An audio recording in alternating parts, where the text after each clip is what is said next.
जब कोई प्रिय व्यक्ति लापता हो जाता है तो सबसे पहली चीज जो करनी चाहिए वो है पुलिस से संपर्क करना, ताकि वे लापता व्यक्ति की आखिरी ज्ञात गतिविधियों का पता लगा सके।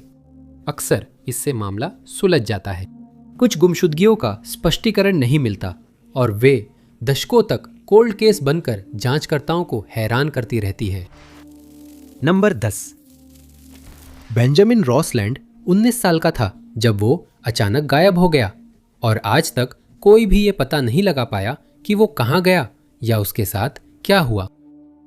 बेंजामिन क्लिंटन आयोवा के पर्शिंग बुलेवार्ड पर अपने माता पिता के साथ 900 ब्लॉक में रहता था। जब वह 2007 में लापता हुआ था, उस समय वह अपनी पढ़ाई आगे बढ़ाने की कोशिश कर रहा था और क्लिंटन कम्युनिटी कॉलेज में कक्षाएं लेना शुरू कर चुका था। हालांकि उसी साल 29 नवंबर को एक गंभीर कार दुर्घटना के कारण इन योजनाओं को कुछ समय के लिए रोकना पड़ा। जब पहले उत्तरदाता घटनास्थल पर पहुंचे तो वे वाहन की हालत देखकर हैरान रह गए और वे बेंजामिन को मलबे से बाहर निकालने में असमर्थ थे। इसलिए उन्होंने वाहन को काटने के लिए जॉज ऑफ लाइफ का इस्तेमाल किया ताकि बेंजामिन का इलाज किया जा सके। एक बार जब उसकी हालत स्थिर हो गई तो उसे एयरलिफ्ट करके आयोवा सिटी के एक अस्पताल में ले जाया गया, जहां उसके सिर की गंभीर चोटों का आगे इलाज किया गया। जांच में पता चला कि बेंजामिन का लाइसेंस खत्म हो चुका था और उसे गिरफ्तार किया गया। हादसे में एक और व्यक्ति गंभीर रूप से घायल हुआ था। उस पर नहीं रुकने और बिना लाइसेंस गाड़ी चलाने का आरोप लगा और उसकी सुनवाई की तारीख तय हुई। बेंजामिन को अपना पक्ष रखने का मौका नहीं मिला क्योंकि वकील को $5000 देने के बाद वह गायब हो गया। गुमशुदगी रिपोर्ट दर्ज कराते समय परिवार ने पुलिस से कहा कि वह आरोपों से भाग नहीं सकता था और जानबूझकर गायब होता तो उन्हें जरूर बताता। उसे आखिरी बार 8 फरवरी 2008 को 10:25 बजे देखा गया था। वह क्लिंटन में 10 एवेन्यू के 400 ब्लॉक में रहने वाले दोस्त से मिलने गया था। वहां रहते हुए उसने सड़क के उस पार स्थित हाईवी स्टोर पर जाकर कुछ स्नैक्स खरीदने का फैसला किया, लेकिन वो कभी वापस नहीं लौटा। स्टोर के आसपास की सीसीटीवी फुटेज में बेंजामिन का सुराग नहीं मिला, जिससे लगता है कि उसके साथ कुछ हुआ जब वो सड़क पार कर रहा था। एक संगठित खोज अभियान के दौरान पुलिस को बेंजामिन का एक जूता एक खाली घर के आंगन में मिला, जो 13th एवेन्यू साउथ और 3री स्ट्रीट के कोने पर स्थित है। उसका दूसरा जूता थोड़ी देर बाद उसी सड़क के पूर्वी हिस्से में मिला।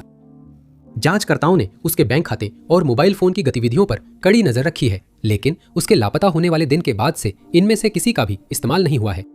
उसके बचत खाते में पुलिस के अनुसार एक बड़ी रकम है जिसे छुआ तक नहीं गया है। जब वह लापता हुआ तो उसके पास ज्यादा नकद नहीं था और वह अपने वाहन से क्षेत्र छोड़कर नहीं गया क्योंकि उसके पास कोई वाहन नहीं था। अब तक कुछ नहीं मिला है।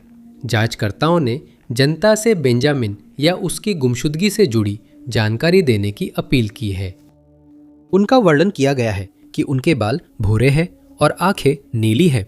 उनकी लंबाई 5 फीट 11 इंच है और वजन 175 पाउंड है। कार दुर्घटना से उनके चेहरे और सीने के बाईं ओर कई निशान हैं। आखिरी बार दिखने पर उन्होंने भूरे पोलो शर्ट, कैमो ओवरऑल, नीली जीन्स और भूरे जूते पहने थे।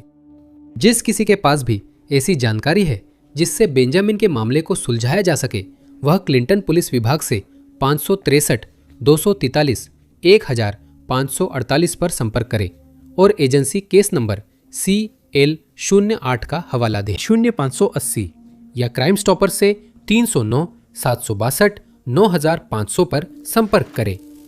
नंबर 9। सुजैन लायल, जिन्हें उनके दोस्त और परिवार वाले सूजी के नाम से बेहतर जानते हैं, को आखिरी बार देखे हुए 28 साल हो चुके हैं और उनका मामला अभी भी ऑल्बनी, न्यूयॉर्क के जांचकर्ताओं के लिए एक पहेली बना हुआ है। सूजी का जन्म साराटोगा स्प्रिंग्स, न्यूयॉर्क में हुआ था। उनके 2 बड़े भाई बहन थे और उन्होंने अपना ज्यादातर बचपन बॉल्स्टन स्पा इलाके में बिताया, जहां उन्होंने हाई स्कूल में पढ़ाई की। वह बेहद होशियार छात्रा थी जिन्होंने 1996 में ऑनर्स के साथ हाई स्कूल की पढ़ाई पूरी की। फिर उन्होंने कंप्यूटर साइंस पढ़ने के लिए स्टेट यूनिवर्सिटी ऑफ न्यूयॉर्क में दाखिला लिया। वो और उनके boyfriend Richard Condon high school में मिले और वहीं से रिश्ता शुरू हुआ, लेकिन बाद में अलग अलग कॉलेज गए। गुमशुदगी के दौरान सूजी यूनिवर्सिटी के कॉलोनियल क्वाड डॉम में रहती थी और ट्यूशन फीस के लिए ट्रॉय के बैबेज कंप्यूटर सॉफ्टवेयर स्टोर में काम करती थी। यह स्टोर क्रॉसगेट्स मॉल में था, जो वेस्टमीर और गिल्डरलैंड में सूजी के कैंपस के पश्चिम स्थित है। उसकी मां ने पुलिस को बताया कि सूजी ने 1 मार्च 1998 को फोन कर कहा कि उसके पास पैसे कम हैं। उसकी मां ने पैसे उधार देने को कहा, पर सूजी ने कहा कि उसका वेतन जल्द आने वाला है और वह ठीक रहेगी। अगली सुबह उसने मिड टर्म परीक्षा दी और कई कक्षाओं में शामिल हुई, जो शाम 4 बजे समाप्त हुई। इसके बाद वो बैबेज में काम के लिए निकल गई और रात 9 बजे अपनी शिफ्ट पूरी की। ये पता है कि वो दुकान बंद होने के 20 मिनट बाद निकली और हमेशा की तरह कैपिटल डिस्ट्रिक्ट ट्रांसपोर्टेशन अथॉरिटी की बस से अपने डॉम गई। उसे उसके एक साथी छात्र ने रात करीब 9:45 बजे कॉलिंस सर्कल स्टॉप पर बस से उतरते हुए देखा था और उसके बाद उसके डॉम तक पहुंचने में लगभग 3 मिनट का पैदल रास्ता था, लेकिन वो वहां कभी नहीं पहुंची और तब से उसे किसी ने नहीं देखा। रिचर्ड अगले दिन सूजी को न पाकर चिंतित हुआ और जब पता चला वह डॉम नहीं लौटी तो उसने उसके माता पिता से संपर्क किया। उन्होंने कैंपस पुलिस से संपर्क किया, लेकिन उन्हें बताया गया कि छात्र कभी कभी अपने कमरों से अनुपस्थित रहते हैं और शायद वह जल्द ही लौट आएगी। लेकिन फिर घटनाओं ने डरावना मोड़ लिया। अगले दिन किसी ने अल्बानी के एक स्टोर में एटीएम से उसके खाते से $20 निकाले। यह ज्ञात है कि यह शाम 4 बजे हुआ, लेकिन अज्ञात कारणों से स्टोर कैमरे ने एटीएम क्षेत्र को कवर नहीं किया, इसलिए यह अज्ञात ही रहता है कि उसके डेबिट कार्ड का इस्तेमाल किसने किया। पूछताछ में रिचर्ड ने बताया कि पिन नंबर सिर्फ उसे और सूजी को पता था और अलीबी की पुष्टि पर वह संदिग्ध नहीं रहा। सूजी के गायब होने पर वह दोस्त के घर वीडियो गेम खेल रहा था, लेकिन इसके बाद उसने लाई डिटेक्टर टेस्ट देने से इनकार कर दिया और जांचकर्ताओं के साथ पूरी तरह से सहयोग करना बंद कर दिया। इसके बाद यह सामने आया कि सूजी ने रिचर्ड से ब्रेकअप करने की कोशिश की थी, लेकिन वो रोने लगा तो उसने अपना इरादा बदल लिया। उस साल जून में कॉलिंस सर्कल के पास पार्किंग लॉट में सूजी का बैबेज कर्मचारी टैग मिला, लेकिन यह साफ नहीं हो सका कि उसने वही रात टैग गिराया था या नहीं, क्योंकि टैग पुराना था। इसके अलावा उस रात जिसने उसे बस में देखा था, वह बस ड्राइवर भी यह निश्चित रूप से नहीं बता सका कि सूजी कॉलिंस सर्कल पर उतरी थी या नहीं। उसके एक साथी बैबेज कर्मचारी ने बताया कि सूजी 1 महीने से कह रही थी कोई उसका पीछा कर रहा है, लेकिन उसने कभी नहीं बताया कौन या क्यों। सूजी के मिलने की सूचना देने वाले को $20,000 का इनाम दिया जा रहा है। उनका वर्णन हल्के भूरे बाल, नीली आंखें, 5 फुट 3 इंच लंबाई और 170 पाउंड वजन के रूप में है। उसकी बाईं पिंडली व पैर पर जन्म का निशान है। आखिरी बार वह काला ट्रेंच कोट, काली शर्ट और नीली जीन्स में देखा गया था। जो भी व्यक्ति सूजी के मामले को सुलझाने में मदद कर सकता है, उसे न्यूयॉर्क स्टेट पुलिस से 519-783-3211 पर संपर्क करना चाहिए। नंबर 8, 18 वर्षीय स्कॉट हिल्बर्ट को संदिग्ध हालात में लापता सूचीबद्ध किया गया, क्योंकि जांच में कई परेशान करने वाले सुराग मिले, लेकिन कोई भी सुराग जांचकर्ताओं को उसके ठिकाने तक नहीं ले जा सका। स्कॉट का जन्म 1969 में हुआ था। हाई स्कूल के बाद वह मोरहेड स्टेट यूनिवर्सिटी केंटकी में परकशन पढ़ने फ्रेशमैन के रूप में गया। 1988 की स्प्रिंग ब्रेक में वह मिलफर्ड, ओहायो अपने परिवार के घर माता पिता के साथ वक्त बिताने लौटा। 13 मार्च को वह वही था, क्योंकि उसने रेफ्रिजरेटर पर लिखा कि वह ओहायो स्टेट यूनिवर्सिटी के दोस्त से मिलने गया है। नोट के अंत में लिखा था, मैं बाद में आऊंगा, आपसे प्यार करता हूं, स्कॉट। उसके माता पिता को पूरा यकीन था कि वे उसे उस महीने की 21 तारीख से पहले देखेंगे, क्योंकि उसे उस दिन फिर से कक्षाओं में शामिल होना था। लेकिन वो वापस नहीं आया और उसने अपनी लोकेशन के बारे में कोई जानकारी भी नहीं दी। कैंपस घर से करीब 90 मिनट दूर था और वह वहां परिवार की काली 1984 फोर्ड टेम्पो कार से गया। जब वह कक्षाओं में नहीं पहुंचा, उसके माता पिता ने गुमशुदगी की रिपोर्ट दर्ज करवाई। वह 8 दिन से लापता था, जिससे जांचकर्ताओं के सामने अस्पष्टता थी। उन्हें बिल्कुल भी पता नहीं था कि वह अपनी गैर मौजूदगी के दौरान किसके साथ समय बिता रहा था, और शुरुआत में स्कॉट का कोई सुराग नहीं मिल पाया। तलाश में कोई सुराग नहीं मिला, लेकिन कुछ हफ्ते बाद 1 अप्रैल को परिवार की car beaver dam mountains wilderness area में मिली, जो एरिजोना में है और 1700 मील दूर है। दोनों नंबर प्लेटें गायब थी और अब तक नहीं मिली। जांचकर्ताओं के अनुसार किसी ने कार को चट्टान से गिराने की कोशिश की, लेकिन वह पेड़ में फंस गई और योजना अधूरी रह गई। वाहन के पास जमीन पर स्कॉट की डॉम चाबी, लगरिंच, शैम्पू और परिवार के किचन से लिया ब्लेड मिला। उसका सूटकेस जिसमें कपड़े और सामान थे गायब हो गया और कभी नहीं मिला। उसके परिवार वाले भी नहीं बता सके कि उसके पास ब्लेड क्यों था। कार में कैलिफोर्निया की फोन बुक और डेनवर के एक रेस्टोरेंट की माचिस मिली। माना जाता है कि ये दोनों वस्तुएं उसी व्यक्ति की थी जिसने कार गिराने की कोशिश की थी। कार पर अज्ञात फिंगरप्रिंट्स मिले थे, लेकिन ये कभी पता नहीं चला कि वे किसके थे। स्कॉट के लापता होने वाले दिन से कार ने 3800 मील चली थी, जबकि वह परिवार के घर से 1700 मील दूर मिली थी। स्कॉट के भूरे बाल, हरी आंखें हैं। उसकी लंबाई करीब 6 फीट और वजन लगभग 150 पाउंड था जब वो लापता हुआ। अगर किसी के पास इस मामले से जुड़ी जानकारी हो तो कृपया यूनियन टाउनशिप पुलिस को 5137521230 पर संपर्क करें। स्कॉट का नाम केस नंबर के रूप में MP 7926 है। नंबर 7। 1986 में 19 साल की जॉयस वॉलकट बहुत बुरी किस्मत का सामना कर रही थी, लेकिन उन्होंने अपनी किस्मत बदलने के लिए एक अच्छी नौकरी ढूंढने का फैसला किया, और जब वो ऐसा कर रही थी तभी वो अचानक गायब हो गई। जॉयस, 5 बच्चों में एक, ने 9 साल की उम्र में पिता को खोया और फिर परिवार फार्मिंगटन, न्यू मैक्सिको चला गया। उन्होंने कई बार कहा कि वह वहां खुश नहीं थी और 1985 में खुद आगे बढ़ने का फैसला किया। वह रेसिडा, कैलिफोर्निया अपनी आंटी आयरीन और कजिन जेसन के साथ रहने चली गई।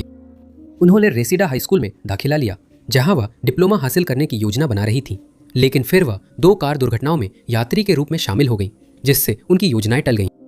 शुरुआत में लगा चोट गंभीर नहीं है, लेकिन बाद में रीढ़ और खोपड़ी के बीच अलगाव की आशंका हुई। उन्होंने सर्जरी करवाई, लेकिन जिस भारी गर्दन के ब्रेस को उन्हें पहनना पड़ता था, उसकी वजह से कक्षाओं में ध्यान केंद्रित करना उनके लिए मुश्किल हो गया। इसके बाद उन्होंने स्कॉट नून को डेट करना शुरू किया, जो उसी अपार्टमेंट कॉम्प्लेक्स में रहते थे। उन्होंने मार्च में भाई के साथ रहने और खुद की किस्मत बनाने के लिए नौकरी खोजने का फैसला किया। उन्होंने कई जॉब एप्लीकेशन लिए और आसपास दुकानों में काम के लिए आवेदन किया। 29 अप्रैल को जॉयस, नून की बहन और भाई की गर्लफ्रेंड कुछ एप्लीकेशन जमा करने अपार्टमेंट से निकली। ये पता है कि वो साथ 11 वंस मार्केट और विंचेल्स डोनट हाउस गई थी, जो सभी शेयरमैन वे पर स्थित थे। उसके साथ ही विंचेल्स में उसका इंतजार कर रहे थे, पर वह सेव ऑन में एप्लीकेशन जमा करने गई और वापस नहीं लौटी। उस दोपहर नून घर पहुंचे तो पता चला जॉयस लापता है। उन्होंने गुमशुदगी रिपोर्ट दर्ज कराई, पर गलती से 24 घंटे इंतजार करने को कहा गया। अगले दिन आखिरकार एक मामला दर्ज किया गया, लेकिन फिर भी वेस्ट वैली पुलिस विभाग में कोई दिलचस्पी नहीं दिखी। उन्होंने सोचा कि जॉयस ने खुद इलाके छोड़ने का फैसला किया, जबकि उन्हें बताया गया था कि यह मुमकिन नहीं है। पुलिस ने इंटरव्यू शुरू किया, लेकिन केस के फ्लायर्स बांटने की जिम्मेदारी नून और उसके भाई पर ही रही। बाद में यह सामने आया कि गवाहों ने जॉयस को एक बस स्टॉप की बेंच पर बैठकर रोते हुए देखा था, और एक अन्य ने बताया कि उन्होंने उसे एंसिनो के एक रेस्टोरेंट में वेटर के तौर पर काम करते हुए देखा था। तब से कोई सुराग नहीं मिला। जॉयस के परिवार ने उसकी जानकारी सार्वजनिक कर दी है।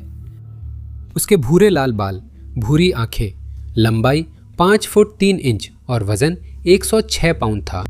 जब उसे आखिरी बार देखा गया था तो उसने नीले और सफ़ेद रंग की धारियों वाली कॉटन की पुलोवर शर्ट, नीली जीन्स, सफ़ेद बेल्ट और सफ़ेद जूते पहने हुए थे। उसने एक LCD टाइमेक्स घड़ी भी पहनी हुई थी। साथ ही एक पीले रंग की धातु की चेन थी, जिसमें यूनिकॉर्न का लॉकेट लगा हुआ था। जो कोई भी जानता है कि जॉयस कहाँ मिल सकती है, उनसे अनुरोध है कि वे लॉस एंजलिस पुलिस विभाग से 2134852806 पर संपर्क करें। उनका केस नंबर है MP 3063। नंबर 6। जांचकर्ता अब भी हैरान है कि 41 वर्षीय चार्ल्स होप के साथ क्या हुआ, जो ब्रुक्सविल, फ्लोरिडा से 1 अप्रैल 1982 से लापता हैं। पता है, वे उस शाम सी फूड रेस्टोरेंट गए थे, पर उसके बाद उसकी गतिविधियों के बारे में कुछ भी पता नहीं है। चार्ल्स, जिन्हें चार्ली के नाम से भी जाना जाता है, का जन्म 1940 में ब्रुक्सविल में हुआ था। उनका परिवार वहां काफी समय से था, इसलिए वे इलाके में अच्छे से पहचाने जाते थे। वो 6 भाई बहनों में से एक हैं और बचपन से शिकार व मछली पकड़ने में रुचि रखते हैं। स्कूल में वह एक होनहार खिलाड़ी बन गए और कहा जाता है कि वह एक उत्कृष्ट छात्र थे। 17 साल की उम्र में उन्होंने एलिस से शादी की और उनके 4 बच्चे हुए। अपने बढ़ते परिवार की देखभाल के लिए उन्होंने निर्माण क्षेत्र में काम करना शुरू किया, लेकिन जल्द ही उन्हें एहसास हुआ कि ये उनके लिए नहीं है और उन्होंने रियल एस्टेट में किस्मत आजमाने का फैसला किया। वे इसमें बहुत सफल रहे और इलाके के प्रमुख व्यवसायी बने। उन्हें हर्नांडो वैली पोर्ट अथॉरिटी का चेयरमैन चुना गया और उन्होंने वहां भी शानदार काम किया। चार्ली की शादी आखिरकार टूट गई। उनकी दूसरी शादी भी टूट गई और कहा जाता है कि इसका कारण ये था कि वे कुछ हद तक औरतों के पीछे भागने वाले थे। वे अपने बेबाक स्वभाव, अच्छे हास्यबोध और अपने आसपास के लोगों के प्रति दयालुता के लिए जाने जाते थे। उनकी पहली पत्नी एलिस से शादी टूटने के बाद भी वे दोस्त रहे और एक दूसरे के बहुत करीब थे। मार्च 1982 में उनके कई दोस्तों ने उनके व्यवहार में अजीब बदलाव देखना शुरू किया। एक बार जॉर्जिया में बेटे स्कॉट के बूट कैंप ग्रेजुएशन में शामिल होकर उन्होंने कुछ असामान्य बयान दिए। उन्होंने स्कॉट से कहा कि अगर उनके साथ कुछ भी होता है तो वे ये सुनिश्चित करेंगे कि स्कॉट का ध्यान रखा जाए। तब तक उनका एक पोता था जिससे वे 30 मार्च को एलिस के घर मिलने गए। बाद में एलिस ने बताया कि वे जाने से हिचकिचा रहे थे और मुलाकात के दौरान असाधारण रूप से शांत थे। वजह पता नहीं थी। उन्होंने यह भी जोड़ा कि वह चिंतित हो गई थी, लेकिन समझ नहीं पा रही थी कि उन्हें क्या परेशान कर रहा था। एक समय पर उन्हें एक फोन कॉल लेना पड़ा और जब उनसे इसके बारे में पूछा गया तो उन्होंने कोई टिप्पणी नहीं की। अगली शाम उन्होंने कुछ दोस्तों और चाचा के साथ red fish seafood and steak house में डिनर किया। डिनर के दौरान उन्होंने बताया कि खाना खत्म होते ही वो अपनी गर्लफ्रेंड के घर जाएंगे और वे पूरे समय परेशान लगे। किसी समय पर वह शायद उठे और बस रेस्टोरेंट से बाहर चले गए, लेकिन किसी ने भी उन्हें जाते हुए नहीं देखा। ये आखिरी बार था जब चार्ली देखे गए थे। माना जाता है कि वह करीब रात 1 बजे वहां से निकले, लेकिन सही समय की पुष्टि नहीं हुई। उन्होंने अपनी ड्रिंक मेज पर अधूरी छोड़ दी, जो उनके दोस्तों के मुताबिक असामान्य था। उनकी ट्रक कार्यस्थल के सामने लावारिस मिली, लेकिन वह शिफ्ट पर नहीं पहुंचे। ऑफिस बंद था। अंदर जांचकर्ताओं को मछली पकड़ने की किट और आग्नेयास्त्र मिले। बड़े पैमाने पर खोज अभियान चलाया गया, लेकिन जंगलों और दलदलों की पूरी तरह से तलाशी लेने के बावजूद चार्ली का कोई सुराग नहीं मिला। एक और रियल एस्टेट एजेंट के अवशेष मिलने पर इलाके में सीरियल किलर की आशंका हुई, पर बाद में यह सिद्धांत खारिज कर दिया गया। तब से कई सिद्धांत सामने आए हैं, जिनमें यह भी शामिल है कि वह नई जिंदगी शुरू करने के लिए चला गया या उसने गवाह सुरक्षा कार्यक्रम में प्रवेश कर लिया, लेकिन इनमें से कोई भी बात कभी साबित नहीं हो पाई। यह ज्ञात है कि जब उसे आखिरी बार देखा गया था तब उसने नीली हवाईयन शर्ट पहनी हुई थी और उसका वर्णन इस प्रकार किया गया था कि उसके बाल सफेद थे, आंखें नीली थी, कद 5 फुट 7 इंच था और वजन 185 पाउंड था। चार्ली के मामले में जिसके पास भी कोई और जानकारी हो, उससे अनुरोध है कि वह हर्नांडो काउंटी शेरिफ कार्यालय से 352-754-683-0 पर संपर्क करे। उनका नाम केस नंबर MP 55,573 है। नंबर 5। अपहरण, विमान अपहरण और रहस्यमय गुमशुदगी जैसे अपराधों के मामले में दक्षिण अफ्रीका दुनिया के सबसे खतरनाक देशों में से एक है। ये बात 2018 में भी सच थी, जब एक नॉर्वेजियन छात्रा जिसका नाम मारी उस्तवोल्ड था, उसने उस देश की यात्रा करने का फैसला किया और वो कभी अपने घर वापस नहीं लौट पाई। वेस्टर्न केप के सेजफील्ड पहुंचने पर वह 18 अप्रैल को टूर ग्रुप के साथ थी, जिसने मियोले बीच के पास एफ्रो वाइब बैकपैकर्स में रुकने की योजना बनाई थी। ग्रुप ने पुलिस को बताया कि मारी ने टूर के एक जोड़े के निकलने के बाद टहलने का सोचा, लेकिन वह जोड़ा तेज हवाओं के कारण जल्दी लौट आया। उन्होंने मारी को बीच पर देखा, पर उसे परेशान न करने का निर्णय लिया। जाने से पहले उन्होंने समुद्र की फोटो ली और वही मारी को आखिरी बार देखा गया। रात का खाना 7 बजे परोसा गया, लेकिन वह नहीं आई, जिससे समूह में चिंता हुई।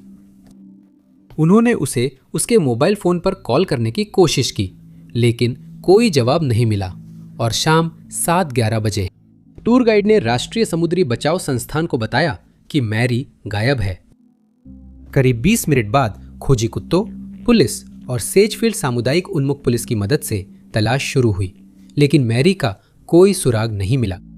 समुद्र तट, नदी का मुहाना, रेत के टीले और आसपास के इलाकों में भी तलाश की गई, पर कोई फायदा नहीं हुआ। मौसम बेहद खराब हो गया था और समुद्र बहुत उग्र था, इसलिए यह अनुमान लगाया गया कि वो शायद पास ही कहीं शरण लेने गई हो। लेकिन उसी रात समुद्र तट पर एक जोड़ी सफेद जूते, एक सफेद टोपी और एक आईफोन मिला। जूते और फोन की पुष्टि हो गई कि वे मैरी के थे, लेकिन टोपी एक रहस्य बनी रही।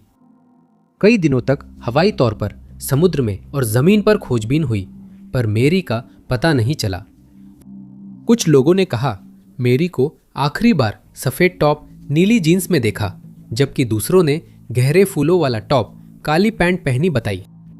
जब और कुछ नहीं मिला तो आखिरकार खोज बंद कर दी गई और मैरी कभी नहीं मिली। अगर आपने उस रात मैरी को देखा था या आपके पास कोई भी जानकारी है जिससे उसकी तलाश में मदद मिल सके, तो कृपया निस्ना पुलिस विभाग से 044-20-36-600 पर संपर्क करें। नंबर 4, बेकी गैरी, जिनका पूरा नाम रेबेका था, 1988 में अपनी बेटी के साथ बैटन रूज, लुइसियाना आ गई थी। उस साल उनकी बेटी ने क्रिसमस बेकी के माता पिता के साथ श्रेवेपोर्ट में बिताया, लेकिन बेकी ने घर पर ही रहने का फैसला किया। बाद में इस बारे में बात करते हुए उनकी बेटी को यह बहुत अजीब लगा, क्योंकि यह यात्रा पहले से तय नहीं थी और आखिरी समय में फैसला लिया गया था। उनकी 12 साल की बेटी ने उनसे साथ चलने की बहुत मिन्नतें की, लेकिन बेकी अपने फैसले पर अड़ी रहीं और उन्होंने उसकी एक न सुनी। इसके बाद उन्होंने बेटी के लिए एक तरफा बस टिकट खरीदी, जो अब तक काफी परेशान और नाराज थी। उन दोनों के बीच जोरदार बहस हो गई, जो तब जाकर खत्म हुई जब उनकी बेटी बस में बैठ गई। अब उनकी बेटी मानती है कि बेकी उसे वहां से निकालना चाहती थी, पर कोई नहीं जानता क्यों। क्रिसमस बीतने के बाद भी बेकी की खबर न मिलने पर परिवार को चिंता होने लगी कि कुछ गलत हुआ है। 27 दिसंबर को बेकी की बहन ने उनसे संपर्क किया, जिसने उससे बात की थी। उसने कहा कि वह बैटन रूज छोड़ना चाहती थी, क्योंकि वहां सब कुछ सही नहीं था और उसे वहां से निकलने के लिए किसी की जरूरत थी। दुर्भाग्यवश बेकी ने कारण नहीं बताया, पर उसका संदेश उसकी सबसे अच्छी दोस्त तक पहुंचा और माना गया कि वह उसे लेने आएगा, लेकिन ऐसा नहीं हुआ। पुलिस से संपर्क किया, पर परिवार को बताया गया कि वो शायद बाहर मजे कर रही है। उन्हें गुमशुदगी रिपोर्ट दर्ज करने से भी रोका गया, जो बहुत अजीब है। जनवरी में बेकी के अपार्टमेंट मैनेजर ने उसके परिवार को बताया कि उसका किराया बकाया है और वह घर पर नहीं है। उसे अपार्टमेंट में जाने को कहा गया। वह अनिच्छा से गई और वहां देखकर हैरान रह गई। कॉफी मशीन चालू थी और काउंटर पर 2 कप कॉफी रखे हुए थे। बाथटब पानी से भरा हुआ था और बेकी की सारी चीजें पैक कर दी गई थी, लेकिन वो कहीं दिखाई नहीं दे रही थी। किराया न देने पर उसकी चीजें सड़क पर फेंकी गईं, तो उसके परिवार के एक सदस्य ने बैटन रूज जाकर उन्हें इकट्ठा किया। पुलिस को बुलाया गया, लेकिन वे अपार्टमेंट पहुंचे ही नहीं और कोई दिलचस्पी नहीं दिखाई। इसका मतलब है कि जरूरी सबूत जैसे फिंगरप्रिंट्स नहीं जुटाए गए और बाद में उन्होंने कहा कि गुमशुदगी का मामला सिर्फ 20 जनवरी को दर्ज किया गया था, जबकि परिवार 27 दिसंबर से रिपोर्ट दर्ज कराने की कोशिश करता रहा। बाद में पता चला कि बेकी गायब होने से पहले एक मनीला लिफाफा साथ रखती थी और उसने मां से कहा था कि अगर कुछ हो जाए तो परिवार को वह लिफाफा बिस्तर के निचले हिस्से में चिपका हुआ मिलेगा। गायब होने के बाद उन्होंने बिस्तर और गद्दे के नीचे देखा, लेकिन लिफाफा नहीं मिला और किसी को नहीं पता उसमें क्या था। बेकी कभी नहीं लौटी। उसकी बेटी की परवरिश दादा दादी ने की। वह अब भी उम्मीद करती है कि एक दिन उन्हें पता चलेगा कि उसके साथ क्या हुआ। हालांकि पुलिस ने कहा है कि मामला जांच में है, लेकिन जांच रुकी हुई है क्योंकि कोई नया सुराग नहीं मिला। बेकी के बाल भूरे और आंखें हरी थी। उस समय उसकी लंबाई 5 फीट 1 इंच थी और वजन 105 पाउंड था। जो भी व्यक्ति उसके मामले को सुलझाने में मदद कर सकता है, उसे बैटन रूज पुलिस विभाग से 225 389 2000 पर संपर्क करना चाहिए। नंबर 3, रॉबर्ट टेरेंस मैकलॉगलिन, जो एक रैपर है और रॉयल फ्रांसिस के नाम से भी जाने जाते हैं, उनके लापता होने की जांच सितंबर 2017 में शुरू हुई थी और अब तक हल नहीं हुई है। तब वह जैक्सनविल, फ्लोरिडा के प्रसिद्ध रैपर थे और अपनी आकर्षक गीतों व जोशीले लाइव शो के लिए सराहे जाते थे। हालांकि उनकी जिंदगी सही दिशा में जा रही थी, वहां पहुंचना आसान नहीं था, जैसा 2014 की एक घटना से साबित होता है। उस साल रॉबर्ट एक कार दुर्घटना में शामिल हो गए थे, जिसने उनकी जिंदगी को हमेशा के लिए बदल दिया। उन्हें गंभीर मस्तिष्क चोट आई थी, लेकिन सही इलाज और अपने प्रियजनों के समर्थन की वजह से वे आखिरकार अपनी संगीत करियर में वापस लौटने में सफल रहे। उन्हें याददाश्त की कमी हुई, लेकिन वे जल्दी ठीक हो गए। 24 सितंबर 2017 को हालात और भी खराब हो गए। उनकी मां ने बताया कि वे उस दिन मिलने आए थे और घर पर जैक्सनविल जैगुआर्स का मैच देखा। उसके बाद वे उसी शाम वहां से चले गए, ये कहते हुए कि वे कुछ दोस्तों से मिलने जा रहे हैं ताकि साथ में बास्केटबॉल खेल सके। हालांकि वहां जाने से पहले यह पता चला है कि वे सबसे पहले अपने अपार्टमेंट गए थे, जो कैपर लैंडिंग कॉम्प्लेक्स में था, क्योंकि कई गवाहों ने उन्हें रात करीब 10 बजे वहां देखा था। यही आखिरी बार था जब रॉबर्ट से संपर्क हुआ। अगले दिन पता न चलने पर परिवार ने पुलिस से संपर्क किया और जांच शुरू हुई। इस दौरान रॉबर्ट के दोस्त और परिवार उन जगहों पर ढूंढते रहे जहां वो अक्सर जाते थे, लेकिन किसी ने उन्हें नहीं देखा। आने वाले हफ्तों में उनकी मां एंजेला इस मामले की प्रगति से और निराश होती गई। उन्होंने मीडिया से कहा कि उन्हें जांचकर्ताओं से कभी जानकारी नहीं मिली और अक्सर पता नहीं होता था कि बेटे की तलाश में क्या हो रहा है। जब पुलिस रॉबर्ट के अपार्टमेंट गई तो उन्होंने उसकी कार को उसकी सामान्य जगह पर खड़ा पाया और अपार्टमेंट के अंदर उन्हें उसकी कई निजी चीजें मिली, जिनमें उसका बटुआ, पहचान पत्र और कपड़े शामिल थे। उसका फोन और अपार्टमेंट की चाबियां नहीं मिली। माना जाता है कि ये चीजें उसके पास थीं जब वह लापता हुआ। उसके दोस्तों और परिवार का मानना है कि वह अपनी इच्छा से गायब नहीं हुआ, क्योंकि उसके जॉर्जिया में पहले से शो तय थे। इसके बाद रॉबर्ट के पड़ोसी ने और जानकारी दी। उन्होंने बताया कि उन्होंने एक काली डॉज चार्जर कॉम्प्लेक्स में आते और रॉबर्ट को उसमें बैठते देखा, लेकिन ड्राइवर को ठीक से नहीं देख पाए। और चिंता की बात यह है कि रॉबर्ट पहले उस व्यक्ति से बहस कर रहे थे जो कार में बैठा था, जब वे अभी भी कॉम्प्लेक्स की सीढ़ियों पर खड़े थे, लेकिन बाद में वे शांत हो गए और फिर कार में बैठ गए, जैसा कि उन्हें करने के लिए कहा गया था। पुलिस ने अनुमान लगाया कि रॉबर्ट नए इलाके में है और परिवार को बताया कि 18 साल से ऊपर होने के कारण वो अपनी मर्जी से कुछ भी कर सकता है। लेकिन पुलिस का कहना है कि मामला अभी भी खुला है और जो भी नए सुराग मिलेंगे उन पर कार्रवाई की जाएगी।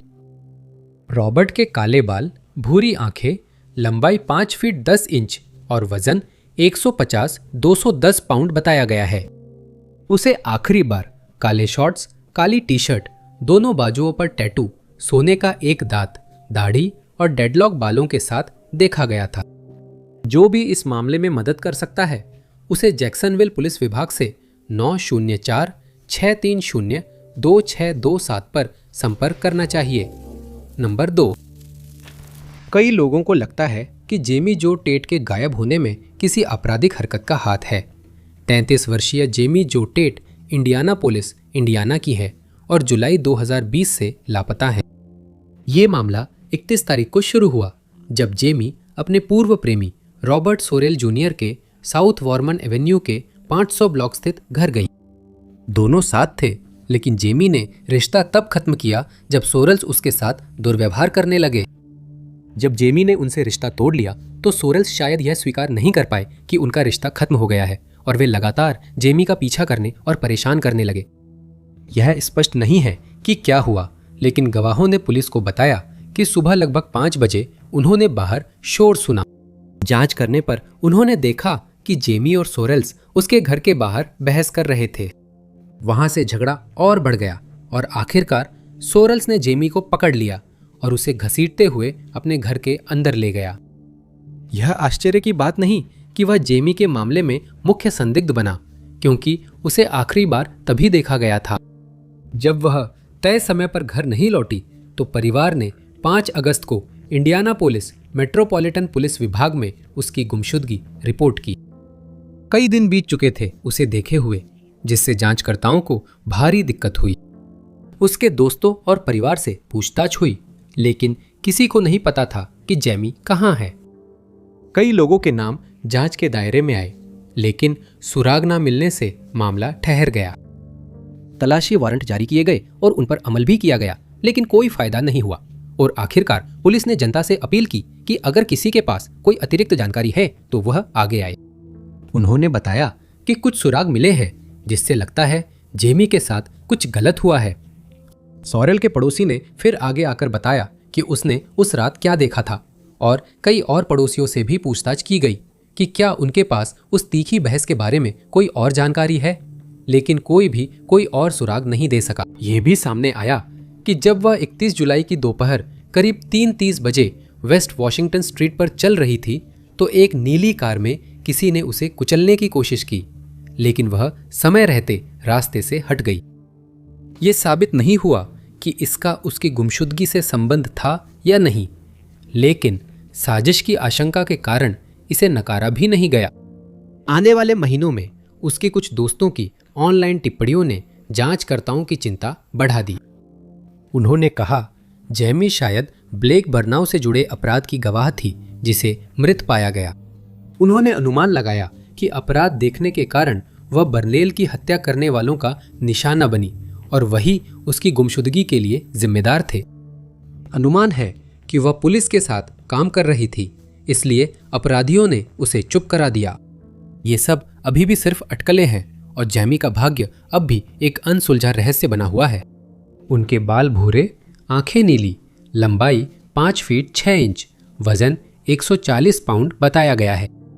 जो भी व्यक्ति इस मामले में और सुराग जोड़ सकता है उससे अनुरोध है कि वह इंडियानापोलिस मेट्रोपॉलिटन पुलिस विभाग से 317 327 6160 पर संपर्क करे। जेमी का नाम केस नंबर MP 73687 है। नंबर 1, 38 वर्षीय माइकल स्ट्रॉन के दोस्तों और परिवार के अनुसार वो जून 1992 में लापता होने से ठीक पहले दुख से जूझ रहे थे। उनका माता पिता से गहरा रिश्ता था, लेकिन कुछ महीने पहले मां का निधन हो गया। इसका उन पर गहरा असर पड़ा और माना जाता है कि उनके लापता होने में इसका भी हाथ रहा हो सकता है। माइकल अपने माता पिता के साथ न्यूकैसल अपॉन टाइन में रहते थे और फोर्कलिफ्ट ड्राइवर थे। 1990 में उन्हें नौकरी से हटा दिया गया था। इससे वे आर्थिक रूप से मुश्किल स्थिति में आ गए और गुजारा करने के लिए उन्होंने जो भी कर सकते थे करना शुरू कर दिया। कभी कभी वे बार और नाइट क्लब में बाउंसर के तौर पर रात में काम करते थे और कभी कभी वे मैकेनिक बन जाते थे। पुलिस को दोस्तों ने बताया कि वे मिलनसार और पसंद किए जाते थे। अक्सर इलाके के पब में मिलते थे क्योंकि उनके पास फुल टाइम नौकरी नहीं थी। वे इलाके में मशहूर थे, पर सरल स्वभाव के कारण लोग उनका फायदा उठाते थे। अपनी गुमशुदगी से पहले के हफ्तों में माइकल के लिए चीजें बेहतर होती दिख रही थी। उन्होंने दोस्त से कहा था कि उनके पास ऐसा बिजनेस है जिससे बहुत पैसा मिलेगा। उन्होंने कहा कि वह मर्सिडीज बेंज खरीदेंगे, लेकिन दोस्तों ने उन्हें गंभीरता से नहीं लिया क्योंकि माइकल बातें बढ़ा चढ़ाकर बताते थे। गवाहों ने कहा, माइकल को 19 जून को पर्सी आर्म्स पब में आखिरी बार देखा गया था। जाने से पहले उन्होंने पब मालिक पीटर ओवेंस से करीब 8:40 बजे बात की थी। उन्होंने बताया कि माइकल ने कहा था कि वह अपनी सवारी का इंतजार कर रहे हैं और वह कार चालक डरहम जा रहे हैं मार्की लेने। बीमार दोस्त ने बताया कि माइकल उनसे मिलने आए और उनके पास हजारों पाउंड नकद थे। उन्होंने बताया कि वे डॉन से मिलने जा रहे थे, पर और जानकारी नहीं दी। घर न लौटने पर उन्हें लापता घोषित किया गया और उनकी कार उसी पब से 100 गज दूर मिली जहां वे आखिरी बार दिखे थे। उनकी टोपी अंदर मिली, लेकिन वाहन से कोई और सुराग नहीं मिला। पुलिस को बताया गया कि माइकल पर 2 हफ्ते पहले हमला हुआ था, लेकिन हमले की प्रकृति और हमलावर अज्ञात है। 2013 में टाइनडेल, न्यूकैसल के 2 लोग जिम्मेदार समझकर गिरफ्तार हुए, बाद में जमानत पर रिहा कर दिए गए। बताया गया है कि उनकी लंबाई 6 फुट 3 इंच और वजन 322 पाउंड है। उनकी गुमशुदगी की ज्यादा जानकारी नहीं है, पर माना जाता है कि लापता होते समय उनकी दाढ़ी और मूंछ थी। माइकल के मामले में मदद करने वाले व्यक्ति को नॉर्थम्ब्रिया पुलिस के आपातकालीन नंबर 101 पर संपर्क करें। देखने के लिए आप सभी का बहुत बहुत धन्यवाद। अगर आपको यह वीडियो पसंद आया हो तो ज़रूर उस लाइक बटन को दबाएं। साथ ही सब्सक्राइब करना और नोटिफिकेशन बेल को दबाना न भूलें ताकि हमारे सभी आने वाले वीडियो की जानकारी आपको मिलती रहे। मेरा नाम टॉप 5 अननोन है और मैं आपसे अगले वीडियो में मिलूंगा।